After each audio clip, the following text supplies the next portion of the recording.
Welcome to Zenit academy. আজকে আমি life science এবং বায়োলজির এসএলএসটির ইন্টারভিউর জন্য তোমরা কিভাবে প্রিপারেশন নেবে বা কি কি জিনিসগুলো মাথায় রেখে প্রিপারেশন নেবে সেই নিয়ে আমি ছোট্ট একটা আলোচনা করতে চলেছি। তো এখানে আমি প্রথমেই বলতে চাই যে তোমরা সবাই জানো ইতিমধ্যে যে আমাদের ইন্টারভিউ যে সেশনটা চলবে তাতে আমাদের দুটো জিনিস রয়েছে, একটা হচ্ছে ডেমনস্ট্রেশন, আরেকটা হচ্ছে ইন্টারভিউ কোয়েশ্চেন আনসারের পার্ট। তো ডেমনস্ট্রেশনে রয়েছে 10 নম্বর এবং কোয়েশ্চেন আনসারের যে সেশনটা হবে তাতে রয়েছে 10 নম্বর। তো টোটাল 20 মার্কসের আমাদের এই এক্সামটা হবে।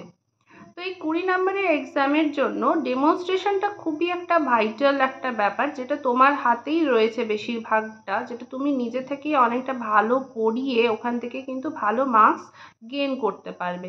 তো সেক্ষেত্রে তোমাদের টপিক সিলেকশনটা কিন্তু খুবই গুরুত্বপূর্ণ, মানে টপিক সিলেকশনটা এতটাই মানে ভালোভাবে তোমাদের করতে হবে যাতে কি হয় না, কোনোভাবেই তুমি নিজের যে মানে যে সাবজেক্টের প্রতি যে দখল সেটাকে মানে কোনোভাবেই স্কিপ না করে সুন্দরভাবে ফুটিয়ে তুলতে পারো, যেটা দেখে তোমার মানে সাবজেক্টের যে কতটা দক্ষতা সেটা ইন্টারভিউ যারা নিচ্ছেন ইন্টারভিউয়ার্সরা তারা কিন্তু খুব ভালোভাবে অবজার্ভ করবে এবং তাতে তোমার মার্কসটা অনেকটা ভালো উঠতে পারে।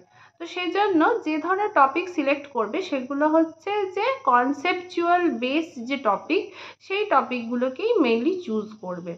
যেরকম আর কোনগুলো চুজ করবে না সেটা হচ্ছে যে ফ্যাকচুয়াল বা ইনফরমেশন যুক্ত যে সমস্ত টপিকগুলো রয়েছে সেইগুলোকে চেষ্টা করবে অ্যাভয়েড করার। যেরকম জুলজিতে রয়েছে কর্ডেড নন কর্ডেডের ক্লাসিফিকেশন, বা বটানিতে রয়েছে ক্লাসিক্যাল যে ওদের যে ক্লাসিফিকেশন অর্থাৎ ক্লাসিক্যাল বটানির যে পার্টগুলো সেগুলো, তারপরে তোমার ধরো ফিজিওলজিতে কার্বোহাইড্রেট প্রোটিন ফ্যাটের যে পুরো ক্লাসিফিকেশন, এই জিনিসগুলো এই ধরনের যে টপিকগুলো রয়েছে সেগুলোকে অ্যাভয়েড করে ছোট ছোট কনসেপ্ট বেস যে সমস্ত টপিকগুলো রয়েছে সেগুলোকেই আমরা সিলেক্ট করব, যেখানে আমরা কিছু ছবি বা স্কিম্যাটিক ডায়াগ্রাম দিয়ে বোঝাতে পারবো এবং অ্যাট এ টাইম ওই স্কিম্যাটিক ডায়াগ্রাম বা ছবি আঁকতে আঁকতে আমি জিনিসটাকে এক্সপ্লেনও করতে পারছি। তো এই ধরনের কনসেপ্টগুলোকেই আমরা কিন্তু বেসিক্যালি চুজ করব। ঠিক আছে।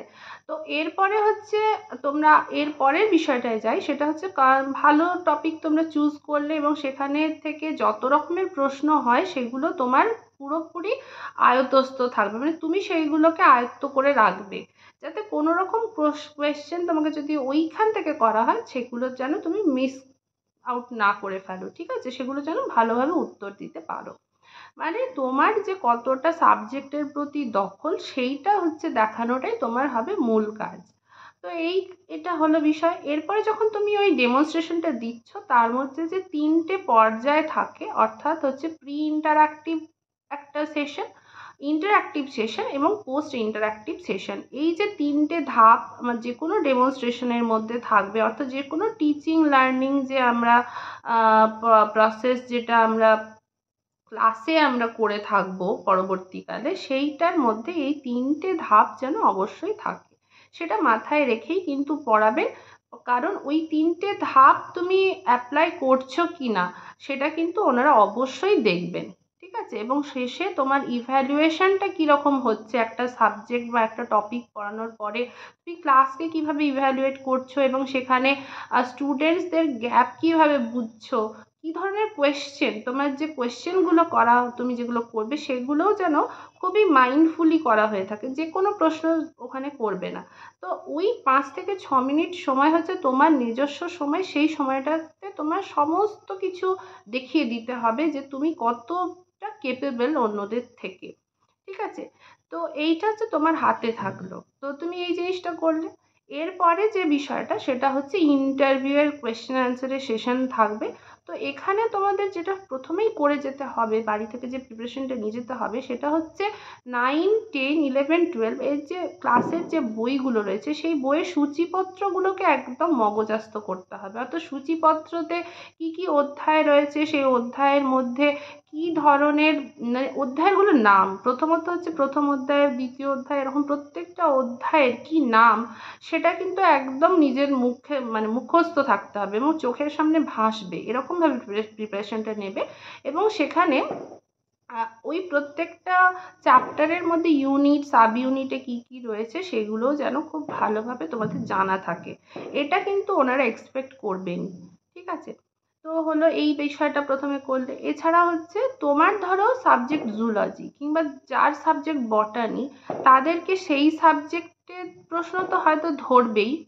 তাছাড়াও কিন্তু এরকম অনেক জানা গেছে, এরকম অনেক আমি হিস্ট্রি পেয়েছি যেখানে এখন যারা টিচার তাদের থেকে জেনেছি যে তাদের কারো একজনের জুলজি ছিল ব্যাকগ্রাউন্ড, তার জুলজি থেকে যত না প্রশ্ন বেশি করেছে তার থেকে অনেক বেশি প্রশ্ন বটানি থেকে করেছে এবং ক্লাসিক্যাল বটানি থেকেই করেছে।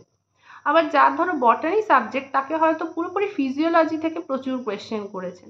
তো তোমাদের এইটা আমি জানিয়ে রাখলাম যে এই ধরনের কোশ্চেনও কিন্তু হয়েছে গত মানে আগের প্রিভিয়াস যে এক্সামগুলো হয়েছে সেই এক্সামের ইন্টারভিউতে এই ধরনের কোয়েশ্চেন এসেছে। তো তোমরা সবগুলো দিকেই একটু নজর রেখো, ভালোভাবে পড়ো। আর তার সাথে হচ্ছে বায়োলজির সাথে পেডাগজির যে কানেকশনগুলো সেগুলো পড়ে যেও, এবং পেডাগজি পার্টে মাইক্রো টিচিং, ম্যাক্রো টিচিং এবং ফরম্যাটিভ, সামেটিভ যে ইভ্যালুয়েশন রয়েছে, যেভাবে এখনকার যে পড়াশোনার যে পদ্ধতি, তারপরে নতুন যে নিউ এডুকেশন পলিসি যেটা হয়েছে তার কি কি নতুন নতুন ইম্প্রোভাইজেশন হয়েছে, সেখানে অন্তর্ভুক্তিমূলক যে পড়াশোনা অর্থাৎ ইনক্লুসিভ এডুকেশন এখন খুবই চর্চায় রয়েছে, সেই সম্বন্ধেও তোমাকে মানে জিজ্ঞেস করতে পারে।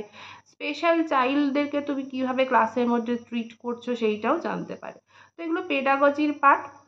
এছাড়া পেডাগজির মধ্যে তোমাদের টিচিং লার্নিং মেটেরিয়াল সম্বন্ধে যা কিছু রয়েছে, যেগুলো তোমরা বিভিন্ন যে অধ্যায়গুলো পড়াচ্ছ বায়োলজিতে, সেই অধ্যায়ের কোন ধরনের টিচিং লার্নিং মেটেরিয়াল বা টিচিং মেথড ইউজ করলে পড়াটা সবথেকে ভালোভাবে করানো যাবে বাচ্চাদের, সেই জিনিসগুলোও কিন্তু ভালোভাবে দেখে যেও। অর্থাৎ টিচিং লার্নিং মেটেরিয়াল কী হবে, টিচিং মেথডস কী হবে, ইভ্যালুয়েশন কীভাবে করা হয়, এবং বিভিন্ন ধরনের যে মাইক্রো টিচিং, ম্যাক্রো টিচিংয়ের বিষয়গুলো রয়েছে, এই সমস্ত জিনিসগুলো ভালোভাবে দেখে যেও।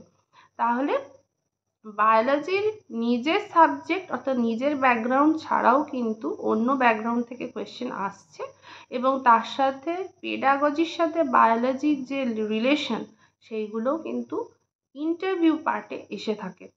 এছাড়া নিজের যেটা বললাম ডেমনস্ট্রেশনের ব্যাপারটা, যেটা বললাম ডেমনস্ট্রেশন কিন্তু তোমার নিজের হাতেই বেশিরভাগ থাকবে। খুব কম সময়ই হয়েছে যে ইন্টারভিউজরা বলেছে যে আপনি এই টপিকটা, ওনারা সিলেক্ট করে দিয়েছে দিয়ে তোমাকে বলেছে আপনি এই টপিকটা নিয়ে পড়ান। এই বিষয়টাও কিন্তু হয়েছে, একদমই হয়নি তা নয়, এটাও কিন্তু হতে পারে। তবে বেশিরভাগ ক্ষেত্রে যেটা হয়েছে যে তোমাকেই বলবে যে যে কোনো একটা টপিক সুন্দরভাবে পড়াও। তো সেক্ষেত্রে আমি আবারও বলছি যে কনসেপ্ট বেসড একটা টপিক চুজ করবে, এবং হ্যাঁ তার সাথে অবশ্যই মানে প্রিভিয়াস যে কোনো একটা নলেজ যেটা তাদের অলরেডি আছে স্টুডেন্টদের, সেই নলেজের সাথে ইন্টারলিঙ্ক করেই কিন্তু ওই দিনের টপিকটাকে রিলেট করতে হবে এবং তারপরেই পড়ানো শুরু করতে হবে। এবং আরেকটা জিনিস সেটা হলো যে প্রথমেই ক্লাসে ঢুকেই লিখে দেওয়া যাবে না যে আজকের টপিক হলো অমুক।